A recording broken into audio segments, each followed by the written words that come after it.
Hello, everyone, and welcome to the second podcast of Voices of Forestry. I'm your host, Seth Stevenson, the communications specialist with the Arkansas Forestry Association. Now, last episode, Max and I touched on a lot of different topics, and we'll be diving deeper into some of those here in the future. But today, we're going to be talking about the oldest tree farm here in Arkansas, the G. William Smith Family Tree Farm. And to help me do that, I've invited one of the owners of that farm to join me. I'm speaking with Billie Smith Hopson today. Billie, how are you doing this afternoon? I'm doing just fine. Thank you, Seth, for asking me to talk about our tree farm. Yeah, no, absolutely. You know, we've done a lot with you guys over the past year because you are our tree farmer of the year, you and your sister Flossie, who own the property. And we learned a lot that it was the oldest tree farm in Arkansas and one of the oldest in the country, if I'm not mistaken. Yes, I think it's the third oldest in the country, which it was surprising to us. It's a very good story. It's a family story, but it's a story, I think, for everyone. Well, then let's hop into that. I mean, if you don't mind telling me a little history of this property. Okay. One of the things that we love about the tree farm is that our grandmother homesteaded it when she was 18 years old in about 1911. And that was unusual for a woman at that time to do that. But she homesteaded a portion of it. She had two brothers that were with her, but they were younger, 16 and maybe 11. And so she did this herself, which is amazing when we began to really think about it. They farmed it through the years. Then my grandmother married and had my dad, who she raised and herself on the farm with the two brothers. And so my dad grew up on the farm also. They farmed it. They had some trees then, but they also at that time planted crops, had cows. I can remember as a child going there, and my grandmother taught me to milk a cow and make butter. So that was that's an awesome experience to be able to have with the woman that was strong enough to go and get at least part of the land to begin with. It makes our tree farm over 100 years old.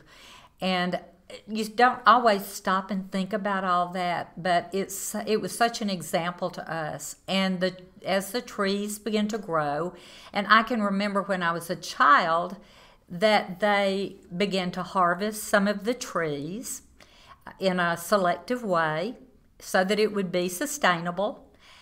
And they used it for various things. My dad was a Baptist preacher, so he preached, but that was not the way to get rich in those days.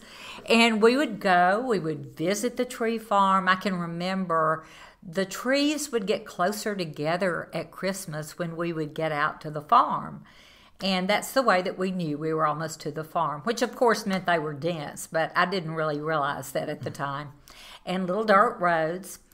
And then they did begin, probably when I was, probably the 1950s, they would harvest some. And I can remember wondering how they could send me to college and realized that they had cut some trees to pay my tuition. And they did that with all of us. And that was the way that we were able to get our tuition paid to go to college. There were things through the years. My mother went back to school, and they used it for that. Daddy was still preaching. They went back to Fordyce, Arkansas, and cut some trees selectively and built a house. There have been so many things through the years that it's meant to our family. And now even there's a portion of it that's being cut to help my granddaughter with her tuition going to college. She's going to Colorado State and is majoring in sustainable land and forestry and sustaining our environment. It's very, very important to our whole family. So this is something that's really sustained your family since 1911, starting with your grandmother and her brothers, and even to now 2020. Yes, it really has. That's a really good way to put it, Seth, because it not only is a sustainable environment, but when we take care of our environment and our trees especially, it sustains us. And that's another way that I had really not thought about it, because it helped us to get where we are today. So it's such a big thing, so much larger when we take care of our forests and our family farms than we can even imagine until we really begin to think about it. Something that has been really awesome, our dad had died, and our mother died about 2 years ago. And we went back and we had talked to some of the neighbors, one being Rupert Rogers, who has land there also next to ours, and several others.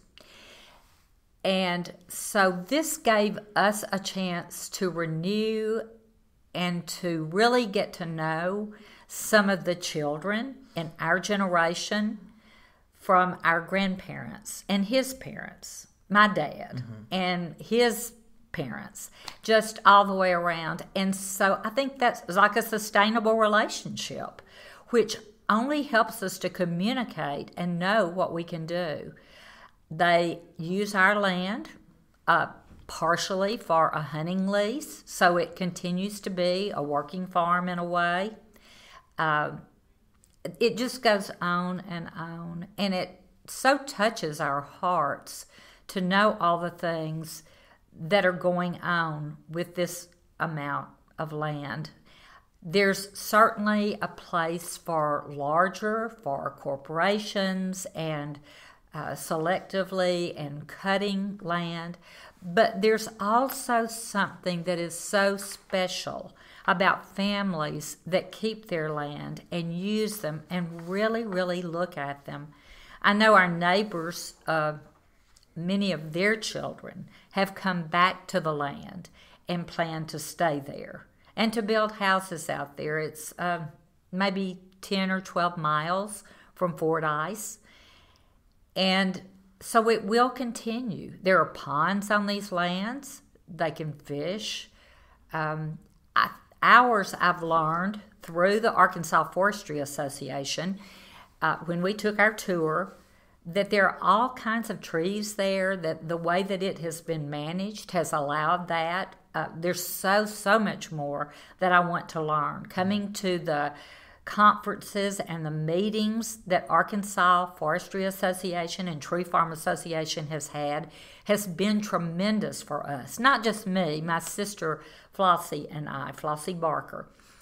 So it goes on and on and on. And I guess I'm going on and on and on. Ask me some questions, but it's just so much more than people can fathom what it means to you. Well, one thing I want to touch on, and I think we've kind of touched on it a little bit, but you guys are actually out-of-state landowners. You live in Texas, correct? That's correct. Okay.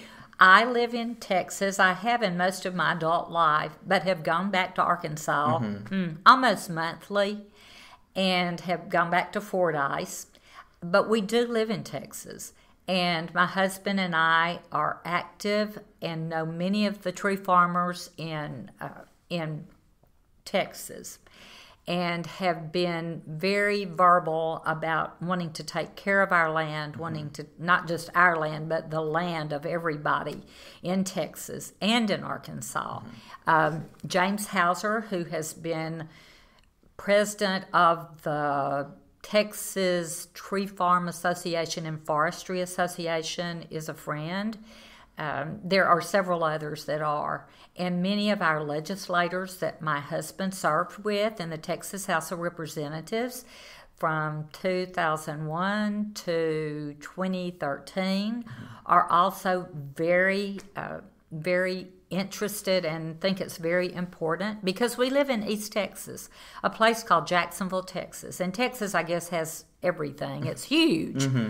And that's where the land has water and trees. And I used to laugh at the people in West Texas and tell them they really didn't even need to worry about coming to the forestry meetings. And we all laughed about it. But it's definitely, East Texas looks so much like Arkansas to me. It's just beautiful with all the water and the trees and everything. And so the people there are very interested in it, and in it being sustainable and keeping it. So that within itself is also a story. It's amazing how the thread runs through the United States. It runs from Arkansas to Texas. It connects them. I've taught several times, as has my husband, to other landowners, other people that are very active. The Farm Bureau has been something we've been very connected to. We're very supportive when my husband was in the Texas House because, of course, he was very supportive of them. And it means a great deal to us, and we still treasure the people that are in these. And, of course, I have met the ones in Arkansas, too, with the Farm Bureau. It's been a great organization. My uncle, I remember when I was young, my uncle Buddy that owned the land with my grandmother, I can remember them going, and my daddy, when he came back to Fordyce, I can remember them going to the Farm Bureau meetings, and I think my dad and my uncle were on the board. I couldn't swear to that, but I'm pretty sure. And it always meant a whole lot to them to connect with the other landowners and to make sure that it stayed sustainable. So even though you've not been in the state, you've still had a connection to these organizations or just forestry in general, it sounds like. Yes, it is.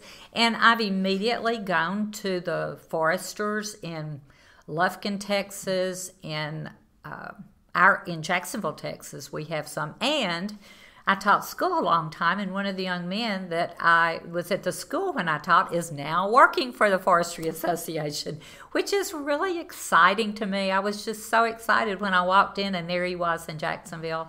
So, and I was telling him about our story with Arkansas, as has my husband, to many of the people in Austin. That's where he still works. And it's really, it grows. I think we all make it grow. And it's an exciting connection that we all have because it means so much to our life and to our livelihood. Not just any money that we might get from it, but what it does for our environment, what it does for our air and our water. And balance is very important to us. We feel that it's very, very important to keep things balanced, to use it for the things that we want, to build houses, whatever it might be, and also to continue to help our environment. So I know there's probably some difficulties in managing your land here in Arkansas when you live in Texas and Flossie lives in Alabama. But how important is it to have organizations like AFA or even the Texas Forestry Association or Farm Bureau or the Forestry Division? How beneficial is having these organizations to a landowner like yourself? I cannot even begin to tell you. We have talked to the Arkansas Forestry and Tree Farm Association often, sometimes weekly, and they tell us some of the go-to people. And this means so much to us because we don't know all the names in the Forestry Association. So it's been very important. They have someone that also lobbies and helps us with our tree farm to make sure that we're getting our word into what's important as far as sustaining it, both statewide and nationally. And that's something that we can't do all of that, nor do we even know how to begin. So I have appreciated all the people that they have had in the state organization in Arkansas especially.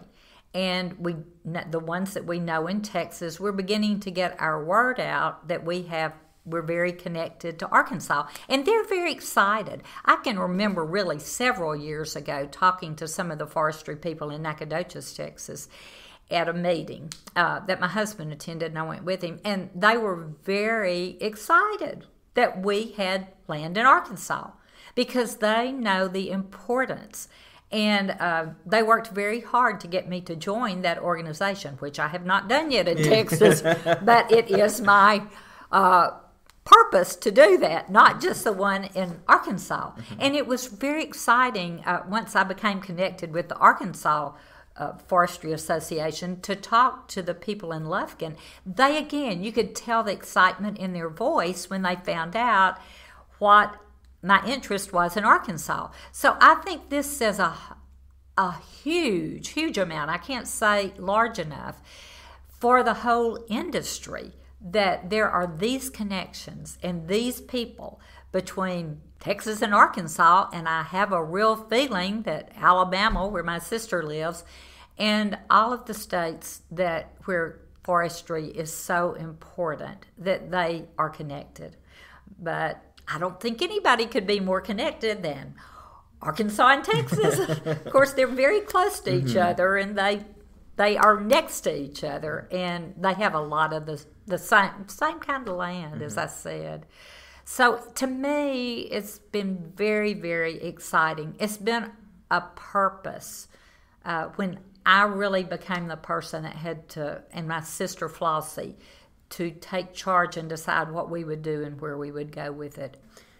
If you don't mind, let's back up a little bit, Okay. and let's talk about your history or your memories with the property, because this was Grandma's house. It was. Essentially back in the day, correct? Mm-hmm. It was.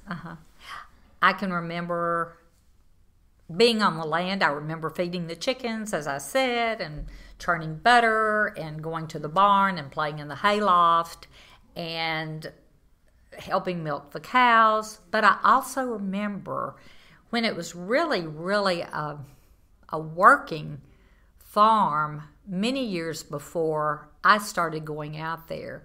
There was a shop, and it was somewhat dilapidated by the time they were not using it much anymore. But we would go out into the woods and we would find it, and it was a treasure. And there were still some of the tools out there, so that looking back, I know all the things that they did. I guess they shoed their own horses and or at least, I don't know, did some of those things. And I can remember going out through the woods and finding a tree for Christmas at my grandmother's house. But I can also remember going to the tree farm, which was not too far from where we lived, especially Pine Bluff, Arkansas, and getting our Christmas tree. And that was a wonderful family memory. I mean, all those things are not just going and getting a tree. They're a memory. They are doing things together as a family. If your neighbors are there, it's doing things together. It's connecting with people. I can remember going out and going into my grandmother's house, which they took the wood from their old house. And when my daddy was 12 years old, they took the wood from the old house with some new, I think, maybe even some that they cut from the land. And my daddy at 12 years old helped to build the house that I remember. And then in the very early 60s, I believe, or maybe late 50s, they cut that house in half and moved it to town. And they nailed it back together. It's still in Fordyce. Fordyce. And Okay. It is still in Fordyce. And we go by there every once in a while, and we really think, we really need to take more pictures, and we would love to get our grandchildren in front of it. What a treasure. And that came from the farm. And there are many things, just being out there smelling the pine trees, because that's mostly what I can remember seeing. And I learned what a pine tree was at an early age, and pine cones. And my mother would take the pine cones home and make Christmas decorations and spray them. So it goes on and on and on. But wonderful, calm memories. So you realize you can go back to that place and remember, or if you're not right there, people can go back to the country, to the forest, and bring back that smell and that good feeling that you get when you're out in nature. So, well, what's it like now going back out there? Because the house isn't there anymore. No. It's mostly just the forest and the trees. But what's it like going back out there on occasion? And I guess I had been back out there several times since the house has been gone. And, didn't have a lot of feelings, maybe one way or the other. I mean, I was excited that they were able to bring it into town. I probably felt a little nostalgia. But what I can remember is going out there with the Arkansas Forestry Association and how exciting it was to learn all the things that the various foresters that are connected to them, many are independent business people that they have brought together through their organization, but how magnificent it was, even though it's not a gigantic tree farm, it is amazing all the things that are out there. There were even one forester told us about the different kinds of birds that come because different kinds of trees through management had been allowed or had chosen those trees in that forest. And I thought that was amazing. I did not realize that different birds go to different places. So we can go back out there and find many kinds of birds. My husband is a birder as well as a hunter and loves birds, knows a lot of birds. And I'm very excited to get to take him back out there with the knowledge. And the foresters have offered to go out there with us because they're excited about it. They do this because they're excited. You can tell when you see them and listen to them talk. And the different kinds of trees, he will also be very interested in that. He's not had the opportunity yet.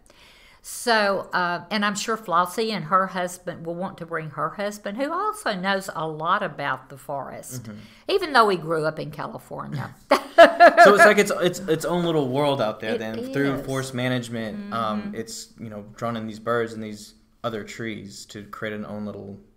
I don't want to say other planet, but essentially that's what it is when you get out there, because there's nothing out there but trees and animals. Right. And there are different animals out there. That was very interesting. And what is brought to my mind right now, as Seth and I talk, and he brought that up, is I need to talk to the neighbors that have grown up out there always, who have come back there. They worked away, always had land, and have come back there to live with their grandchildren, and to talk to them about the sustainability and what kind of animals, birds, trees that they have, because I think that's fascinating. And it's not only fascinating and interesting, but it serves a purpose. And in all likelihood, they've been out there a lot and a long time and are very bright men and will know a whole lot about that. So I'm excited about talking to them. So even you guys are still learning, as you go on. Much. Yes, so much. And the more we learn, the more we want to learn. And the more people bring things up to us, just like Seth has brought up 2 or 3 things today that have tweaked my interest, and I will be able to go back out, hopefully with the grandkids and the children. But if not, Flossie and I will go out there and our husbands, and we can talk to foresters and find out more, because it's something that will go on and on when we're gone.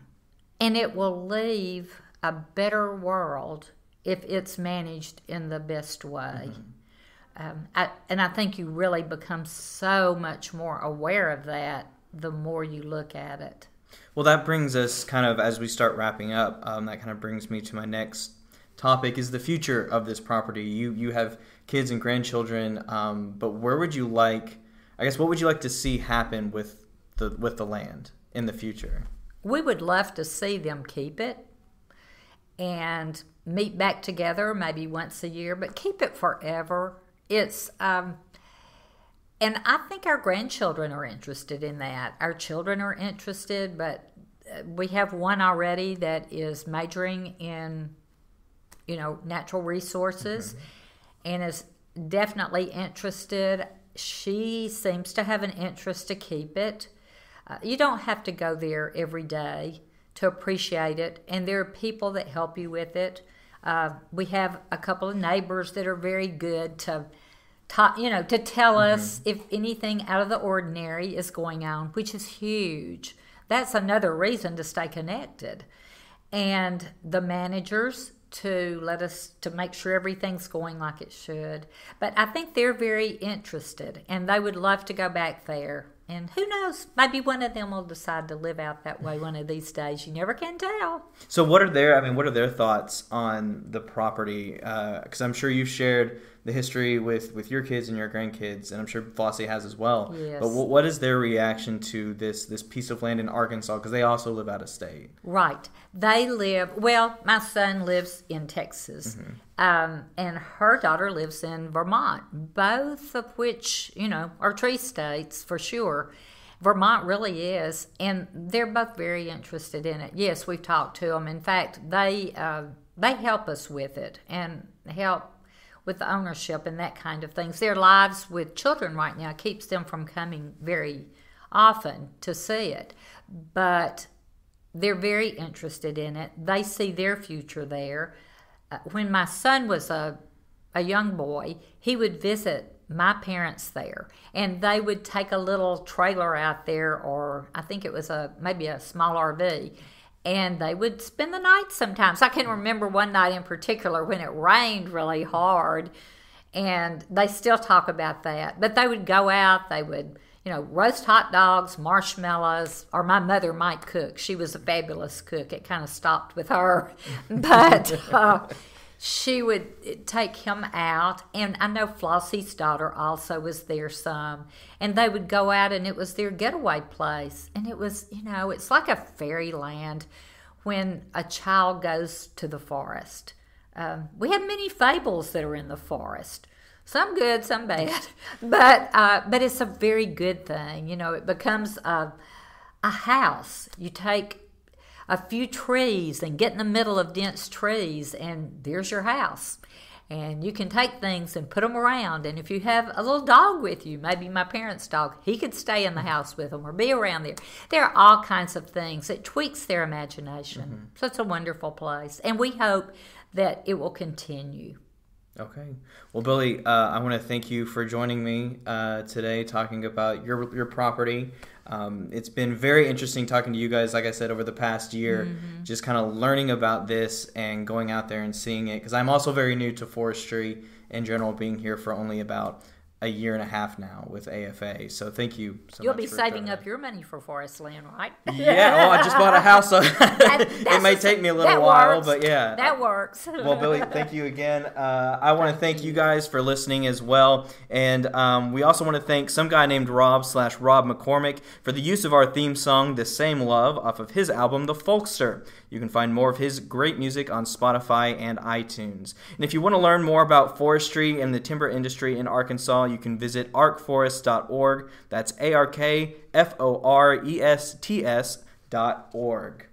And we also want you, if you've enjoyed this show, our second show, let us know by subscribing and leaving a good review wherever you are listening to your podcast right now. And you can follow AFA on Twitter at ArkForest, ARKFORESTS, and on Facebook for updates on the new episodes of the show. I'm Seth Stevenson. Thank you for listening to the Voices of Forestry podcast.